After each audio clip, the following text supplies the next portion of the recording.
आइए बच्चों, आज मैं आपको सिखाऊंगी अलीफ बे ते से लिखना। तो हम यहाँ पे देखेंगे अलीफ लिखने का तरीका। ऊपर से हमें नीचे लाना है।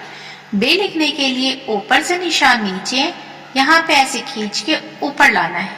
यहाँ पे हम एक नुक्ता देंगे, ये हो गया बे। अब हम लिखेंगे पे। पे लिखने के लिए ठीक इसी तरह से हम करेंगे।